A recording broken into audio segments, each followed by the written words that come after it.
joining me now is Steve Neavling. He is a reporter with the Detroit Metro Times. He was nice enough to talk to me yesterday off camera. And you wrote a follow-up to this piece. And like I said, people should read Detroit Metro Times. I published this in the Detroit Metro Times. I don't know, Steve, I didn't go to journalism school, but I was kind of taught proximity, timeliness, if it's an important figure. It seems like a story that the mayor of Flint accused a major foundation in Michigan of having a racist history, possibly having a racist present, and pulling strings that caused the worst environmental disaster in the state's history. Yeah, it's a huge story. We're talking about the origin of the Flint water crisis. Who decided to make the appointments to the emergency manager? We know in Detroit that other people other than the governor had their hand in it. So it wasn't preposterous to think that there were people in Flint who were going to make that decision.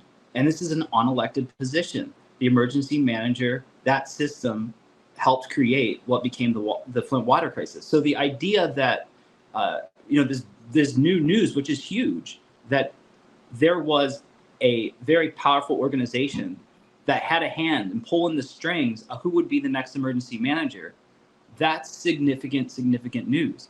And if we're going to continue telling the story of what happened and hold people accountable, we need to know these things. So the fact that you had that information and no one else covered it, to me, it's journalistic malpractice. And as you say, it's probably evidence of some kind of media cover-up, because why wouldn't you cover something as important as this? It doesn't make any sense. And even if you want to give him the benefit of the doubt on not covering it in the first place, which I don't, I mean, he's on tape. He's the mayor of a major American city. I didn't bring up these things. He brought it up. He then responded. He issued a statement. Then the foundation responded, which you wrote about yesterday. Everybody go check out Detroit Metro Times. You wrote about he basically flip-flopped away from what he said, and the foundation issued a statement. They're not even covering that, which tells me, again, we're both reporters, so I'm just speculating. This isn't for fact, but there seems to be in Michigan media on reporting critically about this foundation and or continuing to report on the Flint water crisis cover-up. All the stories I see on the Flint water crisis, and there aren't many, all seem to have the same kind of tone, and it's about reestablishing trust in the community and more human interest stories about people who have suffered, but making it seem like this is something that happened in the past, not ongoing. Yet, I don't know if you saw it, there's residents still posting images of brown water that they're getting. I was just there recently. People have discolored water. People are showing me rashes, not from 10 years ago, from this week. So it seems like this is an ongoing thing. And I don't know if you got into journalism, it's the story of a lifetime. We can't say for certain, but I mean, you've seen in Detroit.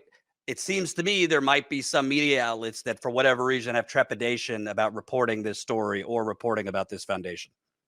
Yeah, I mean, I think the one thing that is the most egregious to me is that the publications in Flint, the people who are reporters there who may have lived in Flint, who know people who've been poisoned, they're the ones who are least likely to cover it out of all of the major Michigan publications. I get more tips about Flint than I do at Detroit, where we're based. We're based in Detroit. It's a larger city, but I get more tips about Flint because MLive, Flint Journal, the TV stations, no one covers Flint critically. And here is a city that is still reeling from a very serious disaster, still has a lot of money problems. I have a very good friend who was a TV reporter there, and they told her, you cannot write critically on city government. And she quit. And that's unheard of in journalism. I don't know of anybody who says, I'm going to go to journalism school so I can write a bunch of fluff pieces so that my corporate masters say, good job, you got us some money today. It's so to be clear, she was told you cannot write critically, even if you have facts to support it about city government. Yeah, absolutely. In fact, she gave me information that she couldn't report on that I was able to report on because she wasn't able to. And here we are, 2 hours from Flint, and we're the only publication writing about this stuff. It's insane. And I think that I used to work for MLive, and it really shocks me how far they have fallen.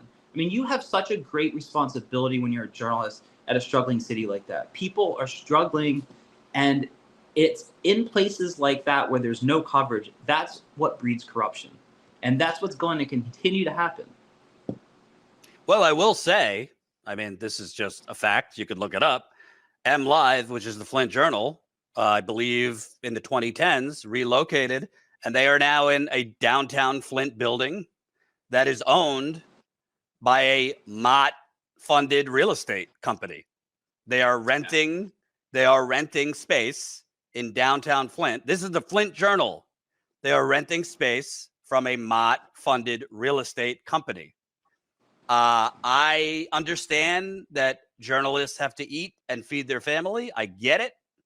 And I am not saying although I have had some run-ins with certain reporters at the Flint Journal, but the bottom line is I have literally presented the Flint Journal, the Detroit Free Press, the Detroit News with confidential documents that I obtained from the criminal investigation that found Governor Snyder knew about the Legionnaires outbreak a year and a half earlier than he notified the public. None of them would touch it. I told you about this. I met with an editor from the Detroit Free Press in a parking lot in the beginning of COVID. I handed him the documents. He said to me, and I quote, "This is major." 3 days later, I got an email. "We don't have the resources." Detroit News has gaslit me that when I send them stories that are news, are new, including the fact that the Detroit Free Press, Governor Snyder's top officials deleted their phones right before the launch of the criminal investigation. He told me, "Isn't this old news?" It's like, can you send me the link to this story that's been out there? Of course, it wasn't old. It was new. You're talking about the two largest publications in Michigan. They have resources. Yes. They have plenty of resources. I used to work at the Free Press. There are plenty of resources, and you always have resources. I mean, we have, at the Metro Times, we have about a 20th of the size that they do, and we cover the Flint water crisis 10 times more than those publications do. And that speaks volumes about where you find what you value or what you don't value. And Right. They're not putting value in the lives of Flint residents. And I think why this is so important, this shit happens not just in Flint. I mean, you've had your instances in Detroit. I don't know if you want to share that, but Sure. You worked at the Detroit Free Press. Yeah. And they fired you over what I think was you factually reporting. Yeah. I mean, we had a white editor at the Free Press. He was the top editor who was from Iowa. He came from Iowa, comes to this predominantly black city and has ideas of what he wants to do with this newspaper. Well, when the prospect of an emergency manager was coming up in meetings, I was the one that was covering the emergency manager. Who was going to be covering, because I covered City Hall, and I saw city council members violating the Open Meetings Act, meeting with the governor behind closed doors to try to get this emergency manager in, who's unelected, against the wishes of residents. And somebody on Facebook said on the day that the council was to vote on the emergency manager, said, "The fix is in." I just typed 3 words, "It appears so." I got called into the office, berated, was told again and again we're not to speak critically of the emergency manager in Detroit. And 3 days later, I was fired. And that, to me, and that is why, I mean, I started an independent news site after that, because I was so outraged that one of the biggest stories of my life, I mean, we talk about, just like you were saying earlier in the show, we talk about what's going on with democracy right now and the dangers. This is legitimately taking away people's right to choose their government. And the Free Press was saying, and when I say the Free Press, I should just say Paul Anger, who was the editor there, because there were a lot of people who disagreed with him, said, we're not going to call this anything but oversight. which we know it wasn't. It wasn't oversight. They got rid of resources. They gutted retirees' benefits without any ability of voters to say a damn thing about it. So that to me was it. I mean, I'm done with that type of corporate media because what does some white guy from Iowa know about the struggles of people in Detroit? But I think it's more insidious than that. If you could share. Yeah.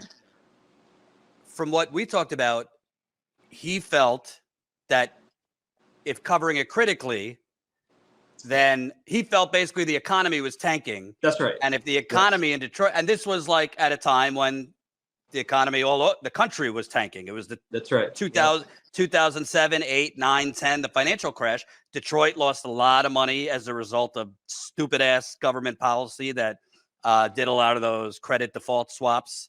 And they lost a lot of money because of the financial crash. And this editor, instead of thinking like a journalist, he thought like a government official. Yeah. And what did he had said something he said, if Detroit dies, so do we. And when he's saying that, he doesn't mean like literally dying. He's saying that if Detroit's economy collapses, if the city government collapses, if the city's no longer able to pay for services, we at the newspaper are no longer going to be able to survive. And this is Gannett that owns it, the largest print company in the U.S. And this is a guy who has done that throughout his career, came to Detroit and did the same thing. That's not something you consider when writing a story. Is what is it going to do to our newspaper? I've never been told at the Metro Times, no, we shouldn't write about this because we're worried about X and X advertiser. That's just not how it works. And how can anybody trust a newspaper, the state's largest one, when you're allowing the economy to dictate how you're writing a story, when it's something as serious as your democracy at stake? And by the way, I think people should know, because you perhaps don't know, but emergency managers were not just put in Flint. They were put in Detroit, a lot of other cities in Michigan, predominantly black cities. Yeah. So this was throughout Michigan. It wasn't just a Republican thing. Democratic governors appointed emergency managers. So when they say running government like a business, that's what it looks like. Yeah. Highland Park had an emergency manager. They don't have schools anymore. There are no schools in Highland Park that are public. They demolished their high school. That's what an emergency manager does. Right. That's serious shit. And when you have people in their ivory towers sitting up as an editor saying, from my suburbs, well, it looks pretty fine here. Who gives a shit about the people who have to lose their children's education? It's an easy decision for them. What's going to make our newspaper make the most money? That's sickening. And, I think not just in local media, but national media, I'm sure you would agree, there's something called the narrative. Yeah. And I think there's been a lot of money poured in to put out a narrative that the Flint water crisis is over. That's right. It's in recovery. Right. Well, Colin, put it back up. This is not the first image I have posted of dirty water now in Flint. This was 2 days ago. That's brown. Okay. Little Miss Flint on the 10-year anniversary posted images holding up brown jugs from water now. It's not citywide like it was 10 years ago, but there's still significant parts of the city that get brown water, that get smelly water, and you don't have to be an expert to understand why. 10 years later, they have not replaced all the damaged pipes. Jesus can bless the water, Steve. It could come out brand new, beautiful from the water plant. But if it's going through still corroded pipes that inside look like a disease is crusting, then stuff's going to leach off and get into the water. Not to mention, they haven't even fully replaced the service lines, which go from your curb into your home. They haven't replaced that, but they haven't touched residents' interior plumbing. So even if the water is great coming into your home, all the residents' interior plumbing is busted because they basically had acid going through their pipes. I don't know. I didn't go to journalism school, and I think that's a plus, frankly. But if I saw that water is still contaminated in Flint, I'd get in the car and I'd drive down there and I'd talk to residents because that's a major story to break. Hey, it's not over. And reporters doing the same thing, right? That they did at the beginning, which is they didn't believe the residents. So when this first happened, residents were doing everything they could to get the attention of the politicians. When that didn't happen, they tried to do everything they could to get to the media. And we now know from emails that when the leaders of the community at the time, which were Black pastors saying, our children are being poisoned, and no one was believing them, behind the scenes, Snyder and his cronies were emailing and mocking these people as if like the community leaders couldn't be trusted. I could not imagine this happen if we had a bunch of white ministers stand up in some affluent suburb and said, our water is brown, we have rashes, people are getting sick. There would be a media circus all over that. And that, to me, is just stunning. It's an indictment of where we are in journalism today, and it's going to continue to get worse. I want to play this clip. I don't know if you know this, but we recently did a documentary. It takes an out-of-state reporter to do a documentary on Flint, but we recently did a documentary. It's up for free. Go to flintfatigue.com, flintfatigue.com. And I want to play this section particularly about the media because I think it's powerful. It's a little long, but I'll cut it off at a certain point.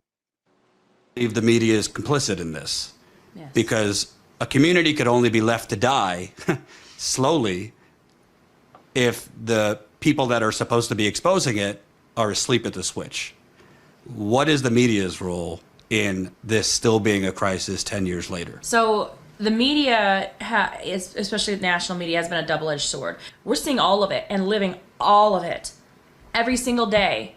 And we have been in this prison sentence, in this death sentence for 10 years and counting because nobody will listen to us, nobody will cover us. We just had a federal judge agree with us and hold the city of Flint in contempt, in civil contempt of federal court, which is huge. That's so rare that it happened. And everything that we were saying, the judge said, everything the plaintiffs have said is correct. They have not put in the effort, the will to finish this, and they have violated the settlement agreement to replace the pipes. So I was expecting my phone to blow up like it normally would, and I was ready with my statement. Hardly anyone did. And then I'm seeing basically like some of the state radio stations and local radio stations and news stations just repeating and regurgitating, like you said, the city's press release with their excuse. Nothing from us, nothing from the people, not interviewing or talking to residents. It's horrifying. So then basically all the people are going to see is they were held in contempt, and then the city saying, oh no, we're fine, we didn't do anything wrong, even though the judge said they did. But how many people are going to go in and read the 30-page judge's, the court order? But Flint and so many other communities like Flint are dying at the hands of these corporations and these governments, and everybody would rather talk about who's wearing what fashion and where's Kate Middleton and where's her ring and this photo editing controversy. I'm like, we're dying. Hello? Trump's tweets or Truth Socials. Oh my God, we all know it's madness, so why are you covering it? If you stop giving him attention like we do with toddlers, then maybe he'll go away, because that's what's happening to us. They're no longer giving us attention, so we're dying quieter, and not by choice. Why isn't the media, the whole United States, isn't there somebody out there besides you? Isn't there enough people dying for a political gain? Not from us. We are dying. You guys are next. Why don't you stand up, man? Stand up. You got it. I'm serious. Once you get outside of the city of Flint, I don't think that the local media has really even kept up with any important news stories, except for the most. You will see when there is a salacious story, the local news outlet may jump on it, or like sort of the Detroit Lansing news outlets may jump on that. But often it's very cynical. Often it favors, I think, in my opinion, often those narratives favor the defendants that are involved. I don't think that that coverage is often very much in the interest of Flint residents. It's often, I'm an outsider, here's what I think is important about the Flint water crisis, not what are Flint residents concerned about, what are the things that they think are concerning. And oftentimes you'll see in those articles, they don't even really interview a resident. So. Right. And I think, as we both know, there's a difference between checking a box and saying, hey, we sent a reporter to cover a protest, and actually investigating who knew what when. And that's what I think has been lacking, the actual investigative reporting, sure, Yeah. lack of resources at a lot of outlets. But I'll tell you, I'm not even from Michigan, and I've been able to uncover things that residents were handing over to local outlets that they just didn't want to look into, it seemed. Yeah, I would say like overall, there's very much. And now, I don't know if you've ever seen this, Steve. I want to show you possibly my favorite moment of the last 5 years. When I went down to the Flint Journal, I had a pamphlet in my hand. We created a pamphlet as if, for fifth graders, with the bullets of a major story I just broke at The Intercept. I had to go to The Intercept because the Michigan outlets wouldn't pick it up. And it had Governor Snyder's press secretary, her phone was wiped right before the launch of the criminal investigation. Several officials in the environmental department, their phones were mysteriously wiped clean right after the governor held a press conference acknowledging, the water's toxic with lead. Health department officials, including the two top health officials, no text messages on their phone from 2014 and 2015. I don't know. It seems like destruction of evidence, possibly. And I went to the Flint Journal and I asked them, why aren't you covering this? Let's take a look.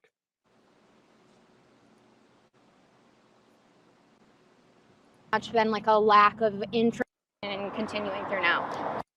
In 2015, shortly before the launch of the Flint criminal investigation, we're in front of the Journal, and we're going to go talk to the Journal and make sure they know about it. And, maybe ask why they can't find the time to talk about this. I'm going to speak with an editor or a manager here, or reporters. We wanted to make sure they knew about an important story. Okay, what do you got? We broke this a few weeks ago. I'm pretty sure the Flint Journal knows about it. We broke it in the Detroit Metro Times and The Intercept on Governor Rick Snyder's administration. Their phones were deleted right before the launch of a criminal investigation. Health officials' phones had no messages on them. Okay. The governor refused to hand over key documents. I mean, to be honestly, I know you guys know about it. I don't know why you're not reporting it. But also, the governor's top advisor was interfering in the investigation. Congress has responded to this story.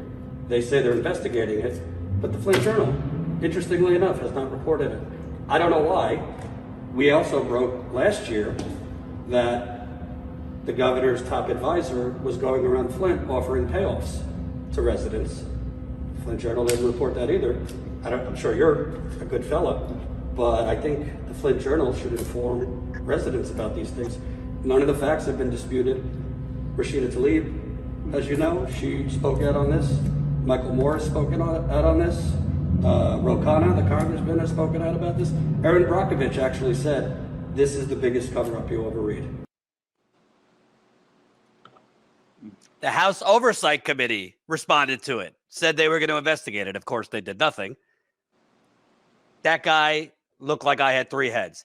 By the way, they already knew about the story. They just aren't covering it. And they're renting in downtown Flint from, I lost them. They're renting in downtown Flint from a real estate development company that is funded by the powerful foundation, the Mott Foundation, that I got on tape, the current mayor of Flint, saying the Mott Foundation pulled the strings that caused the water crisis. It's just, at a certain point, you just have to come to the conclusion they are all in on covering this up. And then you have to ask, why would people, many of whom, I would say most of whom, went to journalism school? I would have to think you went to journalism school originally with the mindset to do good, to hold people accountable. I was saying, Steve, you would have to wonder why, because I would think that a lot of these people went to journalism school, why it is they're in journalism if they're not covering massive bombshells like this. If for whatever reason you don't want to give credit to the other journalists who broke it, fine. Then follow up in your own way. But at a certain point, it just seems to me, whether it is to preserve their own jobs or that guy has an interest in the people not knowing. They're in on the cover up. Yeah, I've been asking myself that for a really long time. It's not like journalism is a great paying job. So why are these journalists staying there if they can't write stories that are really impactful? Because I'm sure most people got in there because they sensed an injustice in the world and they wanted to be able to have, play a role in that. I think in a lot of newspapers, and I worked for MLive and I worked for the Free Press, I think there's this sort of groupthink mentality where you would get editors with these certain ideas of how the world works, and it sort of trickles down to the reporters, and no one really questions what's going on. And I mean, there are really, really, really good reporters at a lot of these publications, but at the top, where these decisions are made, these cannot be made by people who genuinely and sincerely want to report objectively about serious issues, as long if there's some kind of consequence to them, whether it's pissing off their advertisers or whatever it is. And I think that there's a lot of cheerleading that goes on, and the distrust in leaders, the unelected leaders of Flint, I mean, the actual people, the community leaders, is astounding to me. And I think that a lot of journalists will report from their desks. They don't get out. They don't talk to residents. So, I mean, just watching that documentary that you just aired, you're talking to actual residents. How many reporters are actually doing that rather than giving a call to the governor's office? I was told recently, I won't name the reporter, but I was told recently from a source in Flint that a reporter with the Detroit News who has been reporting for like 7-8 years on the Flint water crisis just came to Flint for the first time to talk to a resident. Like, this reporter had been at the courthouse where the criminal trials were, but had never actually come to Flint to talk to a resident. And by the end of that conversation, the resident had this reporter in tears. And the reporter apologized to the resident saying, I didn't know any of this. So maybe they're chained to their desks because their bosses make them chained to their desks, writing about, local municipal stuff. Maybe they want to go out and do investigative reporting, and they're not allowed. I don't know. Maybe they're just too, they need the health care. They need the money for their, to pay the bills, whatever. But at the end of the day, why I keep stressing this is not because I hold the Detroit Free Press or the Detroit News or the Flint Journal in such high esteem and for my ego want them to cover my stuff. It's not that. I personally am perfectly happy to publish in the Detroit Metro Times. The problem is people have busy lives, and most people are not into politics. Most people don't really have the time to know what's going on, and the only time they have to be informed is turning on the local news at night. The local ABC, NBC, CBS. None of them are covering any of this either. In fact, in my book, I will expose that ABC 12 had documents showing a major health threat to the people of Flint 6 months after the Flint River switch. They had documents proving it, and somehow that story got killed. When if they would have published it, it would have saved lives. Let me repeat. The ABC station, and I've reached out to them many times. Why did you kill this story? Why did you kill this story? They don't respond. So it'll be out in my book. But most people either watch the local news at night for a few minutes or, browse the paper or the paper's website. Yeah. They don't know enough to know, like, oh, these outlets are burying these stories. They just assume, I could trust these outlets. So that's why I've always tried to get in these papers, because this is where most people are getting and I'm sure you have felt this about Detroit. One of my biggest frustrations, what I want out of the book, because it's not going to be some New York Times bestseller, I just want the majority of Flint to know what happened, because the majority of Flint does not know who poisoned them and why. Most Flint, because they're not seeing it on the local news. I mean, I had evidence and people on the record that the governor of Michigan's top advisor, known as his fixer, was going around offering payoffs to sick Flint residents. We put the audio up in the Detroit Metro Times, your paper. Detroit News wouldn't cover it. Detroit Free Press wouldn't cover it. Flint Journal wouldn't cover it. I had phone calls, the phone logs between the governor, his chief of staff, the health director, showing them on the phone like a bunch of drunken teenagers 22 times in 2 days, 6 months after the water switch, and documents that showed prosecutors concluded they were covering up the deadly Legionnaires outbreak. You think that's a news story? None of them would cover it. So at the end of the day, when I say corporate media exists to cover up what's going on, I mean it. And it's not to say every last journalist is terrible or bad people. That's not true. I was at one point internally a rabble rouser stuck at a desk at MSNBC for a short, sad time, Fox News. I wanted to do these things and I didn't. And I stayed at these outlets for a lot of the reasons we're talking. You know, I needed health care.